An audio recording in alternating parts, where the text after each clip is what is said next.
آج صبح توشہ خانہ سمیت 15 مقدمات میں عدالت نے بشرا بی بی کو ضمانت پر رہا کرنے کا حکم دے دیا۔ بشرا بی بی رہائی کے بعد بنی گالا گئیں اور پھر پشاور روانہ ہو گئیں۔ پی ٹی آئی کے ورکر اسے حق کی فتح قرار دے رہے ہیں، جبکہ ناقدین کی رائے اور میرا تجزیہ یہ کہتا ہے کہ 26ویں آئینی ترمیم کے پاس ہونے کا یہ پہلا باضابطہ نتیجہ ہے جو سنایا گیا ہے، اور ابھی اصل نتیجے کا انتظار ہے کہ جو ابھی آنا ہے، یعنی عمران خان صاحب کی رہائی۔ دیکھنا صرف یہ ہے کہ اس ڈیل یا این آر او کے نتیجے میں رہائی کتنے دن یا ہفتوں میں ہوتی ہے۔ ویسے تو یہ طے ہونے کے بعد ہی ترمیم کو پاس کروایا گیا ہے، مگر وہ بیچارے 5 اراکین کہ جن کے گھر اور خاندان کی کردار کشی پر معمور سوشل میڈیا بریگیڈ نے بلا وجہ ہی رولا ڈالا ہوا ہے، حالانکہ یہی وہ خفیہ ڈیل تھی کہ جس کے بعد بل پاس ہوا، اور بشرا بی بی کی رہائی کے بعد خان صاحب کی رہائی عمل میں آنے والی ہے۔ اب خان صاحب نیلسن منڈیلا کی طرح اڈیالہ جیل سے نکل کر ایک بار پھر سر پر تاج پہننے والے ہیں، اور کیوں نہ پہنے جب انہیں اسرائیل ہی نہیں امریکہ کی بھی مکمل تائید و حمایت حاصل ہے۔ ویسے بائی دا وے یہ وہی امریکی ہیں کہ جن پر رجیم چینج کا الزام عمران خان صاحب نے لگایا تھا۔ آج اسی امریکہ کے 60 سینیٹرز نے عمران خان کی رہائی کے لیے اپنے صدر کو خط لکھا ہے، اور امریکہ بہادر نے براہ راست پاکستان کے اندرونی معاملات میں مداخلت کر کے سفارتی آداب کی دھجیاں بھی اڑائی ہیں۔ ویسے تو امریکہ بہادر کسرے نفسی سے کام لے رہا ہے، اسے چاہیے کہ ریمنڈ ڈیوس کی طرح عمران خان صاحب کو بھی اڈیالہ جیل سے ریڈ کارپیٹ کے ذریعے سیدھا وزیر اعظم ہاؤس میں پہنچا دے۔ کس نے اس سے سوال پوچھنا ہے جب اس پاکستان میں معین قریشی کو امریکن نیشنل ہونے کے باوجود نگراں وزیر اعظم بنوا سکتا ہے کہ جس کے پاس پاکستان کا شناختی کارڈ بھی نہیں تھا، تو عمران خان صاحب تو پھر پاکستانی ہیں، ان کی ایک مقبول سیاسی جماعت بھی ہے، اور وہ خود پاکستان کے مقبول ترین لیڈر ہیں۔ اس پورے کھیل میں کہ جس نے 1 ماہ سے زیادہ پوری قوم کو ہجانی کیفیت میں مبتلا رکھا، 26ویں ترمیم کے حوالے سے جس طرح پیالی میں طوفان برپا کیا گیا، کسی نے عدالتی قتل کہا تو کسی نے نظام عدل پر سوال اٹھایا، اور کوئی اسے انصاف برائے فروغ سے تعبیر کرتا رہا۔ اور مزے کی بات دیکھیں کہ اس شور شرابے میں یا سیاسی بارگیننگ یا پھر بلیک میلنگ میں وہ سیاسی اشرافیہ شامل تھی کہ جنہیں ہر دور میں ان کی مرضی کا انصاف ان کے محلوں کی چوکھٹوں پر ملتا رہا ہے، اور جو بیچارے 25 کروڑ پاکستانی لوزر ہیں کہ جنہیں انصاف گھر کی دہلیز پر تو کیا عدالتوں کی سیڑھیوں پر ماتھا رگڑ کر اپنی عمر بھر کی جمع پونجی بیچ کر یا پھر اپنے کیسز اپنی اگلی نسلوں کو منتقل کر کے دنیا سے رخصت ہونے کے باوجود بھی کبھی نہیں ملا، وہ اس 26ویں ترمیم کے ہجوں سے بھی واقف نہیں تھے۔ اور حیران کن بات تو یہ ہے کہ ایم کیو ایم کے بانی جناب الطاف حسین صاحب کے جنہوں نے عمران خان کا مقدمہ شاید ازراہ تفنن بھی کہا جائے تو ان کے وکیلوں سے زیادہ لڑا ہے، اور 26ویں ترمیم کے خلاف سب سے زیادہ آواز اٹھائی ہے، حالانکہ الطاف حسین صاحب اور ان کی پوری جماعت تو سب سے بڑی وکٹم رہی ہے اس موجودہ جسٹس سسٹم سے، کہ جن کے ہزاروں لوگ ماورائے عدالت قتل ہوئے، لاپتہ ہوئے، جیلوں میں بند ہیں۔ خود الطاف حسین صاحب پر جبری پابندی ہے، انہیں ان کی جماعت سے نکال کر ان کے گھر کو آگ لگا دی گئی، مطلب ظلم کا ایک لامتناہی سلسلہ ہے،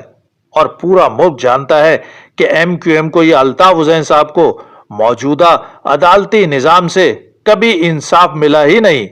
وہ بھی 26ویں ترمیم کو لے کر اسے عدالتی قتل اور عدل پر شب خون مارنا کہہ رہے ہیں، حالانکہ وہ تو بہت اچھی طرح جانتے ہیں اور بار بار تکرار کے ساتھ اس گلے سڑے نظام کہ جس کا حصہ یہ عدالتی نظام بھی ہے پر وہ خود ہی سوال اٹھاتے رہے ہیں، اور یہ بات بھی رخ روشن کی طرح آیا ہے کہ موجودہ نظام میں کہ جس کی بینیفیشری اس ملک کی اشرافیہ ہے، اس 26ویں کیا 26,000ویں ترمیم بھی لے آئیں، وہ اسی سسٹم کو مضبوط کرنے کے لیے ہی لائی جائے گی۔ غریب کو تو روز اپنے بچوں کے علاج معالجے اور 2 وقت کی روٹی کے لیے پریشان اور فکر مند ہونا ہوگا۔ اور ویسے بھی جو تاثر دیا جا رہا ہے کہ اب چیف جسٹس بھی وزیر اعظم کی مرضی سے لگے گا، تو میرا تو خیال ہے کہ اتنی بڑی ایکسرسائز اگر صرف اس لیے کی گئی ہے کہ چیف جسٹس اپنی مرضی کا لگا کر فیصلے اپنی مرضی کے لیے جا سکتے ہیں، تو شاید آج تک کی تاریخ تو یہی بتاتی ہے کہ 77 سال میں کون سا فیصلہ مرضی کے خلاف آیا ہے، اور شاید آ بھی نہیں سکتا، کیونکہ موجودہ سسٹم بنایا ہی ایک دوسرے کو مضبوط کرنے کے لیے گیا تھا۔ کیا انصاف کی کرسی پر بیٹھے لوگوں کو اس ملک میں غریبوں کے ساتھ روا رکھی جانے والی اتنی بڑی زیادتی اور ناانصافی نظر نہیں آتی کہ جہاں ایک عام مزدور اور غریب کی ماہانہ اجرت 37,000 روپے ہو اور انصاف کی کرسی پر بیٹھنے والا 19 لاکھ سے زائد تنخواہ وصول کر رہا ہو، اور وہ بھی مراعات کے علاوہ؟ کیا اس ناانصافی کو ختم کرنے کے لیے کسی پارلیمنٹ سے بل منظور کروانا ہوگا، یا پھر IMF کو درخواست دینی ہوگی؟ یہ کام تو خود ہی کیا جا سکتا ہے۔ لہذا آصف علی زرداری نے فیصلے مرضی کے کروانے کے لیے کسی آئینی ترمیم کا سہارا نہیں لیا تھا، سیدھا سیدھا تنخواہوں اور مراعات میں اضافہ کر دیا تھا۔ آج شاید ملک کا صدر، وزیر اعظم یا آرمی چیف بھی اتنی مراعات اور تنخواہ نہیں لے رہا جتنی کہ انصاف فراہم کرنے والا شخص لے رہا ہے۔ اب دیکھنا یہ ہے کہ نئے آنے والے چیف جسٹس کیا ایسا کرتے ہیں کہ جو بنا 26ویں ترمیم پاس کیے نہیں ہو سکتا تھا، یا پھر میرٹ اور سینیارٹی پہ آنے والے جسٹس منصور علی شاہ صاحب نہیں کر سکتے تھے۔ خیر، یہ تو آنے والے چند ہفتوں میں واضح ہو جائے گا کہ اونٹ نے کس کروٹ بیٹھنا ہے، اور 26ویں آئینی ترمیم کے اس ٹوکرے میں سے سبھی نے اپنی اپنی سیاسی حیثیت کے مطابق کچھ نہ کچھ حاصل کیا ہی ہے۔ دیکھنا یہ ہے کہ بانی MQM اور کراچی کو بھی اس میں سے کچھ ملا کہ نہیں، یہ بھی اگلے چند ہفتوں میں واضح ہو جائے گا۔